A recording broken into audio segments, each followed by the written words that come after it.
I'm a project manager. My dream project is to create a sustainable new material for roads, bridges, to replace concrete. My dream project is to own my own animation studio. My dream project is to be a traveling nurse. My dream project is to open a nonprofit that helps the community in need. My dream project is for there to be language classes for Wampanoag. I'm a project manager, and my dream project is to travel into space. Have that dream, but create it in small bites and have something realistic to achieve in the next 6 to 12 months. So I'm going to talk to you about projects, dreams with a deadline. Project management has 3 steps. The first stage would be planning. The second is implementation, actually doing it. And the third is evaluation. Planning stage. The success rate of having a project achieved is better if you actually plan it. First is your why. Why do you want to do it in the first place? How will you measure your success? Are you the right person for the job? When shall you do it? Will it be now? Are you actually willing to go the distance? Not everyone is actually willing to sacrifice the time as well as the resources and the effort to actually make it happen. The first step would be to begin with the end in mind. You can't do it alone. Whatever you want to do, if you want to do something big and if you want to make it happen, you need a team. Whether that be a co-founder in your startup business, whether that be your staff, you need a team and you need a team structure. Not everybody could be doing the same things. People have different strengths and you have to know that. As a project manager, you are the leader. And you have to know, it is your job to get to know what your people are good at, what are their strengths, and which roles can they best be assigned to. This is a tool we use in the business world. It's called the Gantt chart. Basically, you identify the activity that you have to do, the person who is responsible for that activity, and the time when it should be started and when it should be accomplished. And also, you determine what is the status of that activity. You have to know your budget. What are those projects? How much would it cost?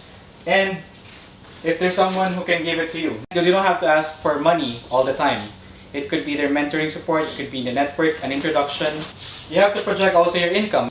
It's not a question of how many resources do you have. It's about your willingness to actually go the distance.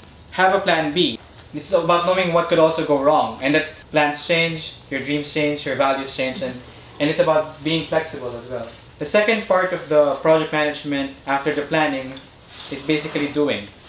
You have a strategy, you know what you need, you know what you want, you know where you can get it from. Now is the time to implement. It's all about action. Most projects require a lot of people and managing resources.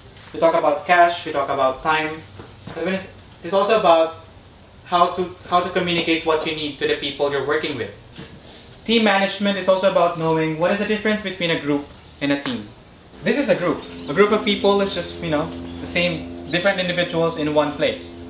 A classroom is a group. But unless it's united by leadership, unless it is united by a common vision, it is not a team. Your job as a project manager is to have that right team with you and to make a group of people actually work as a team. Project management is knowing what you're good at, what your people are good at, and delegating the task. Don't just give a task, explain it. People assume that once you say something, like a simple task, people already get it. Actually, that's not the reality. People need clarifications. People have communication problems, and sometimes you have to ensure, as a leader and project manager, that they actually get the whole thing. The third step of a project management cycle is evaluation. You ask yourself certain questions. What went well? What didn't go well? And what can we do differently? It's a constant process of improvement. So after the event or after the project or after an interaction, make sure to send thank you notes. Don't forget to recognize your volunteers, your staff, the people who made it happen. It's not just about you. Learn the habit of writing things down. Try to journal, and it's something that you can look backwards and have a good perspective. How can you become the nonprofit you're making, the change-making project you're going to create? How will it be sustainable? Instead of just doing an event, how will you actually create a community? Instead of just having customers, how can you engage them as a community? I think that's the goal, to make everything, your project, your venture, more sustainable and successful in the long run.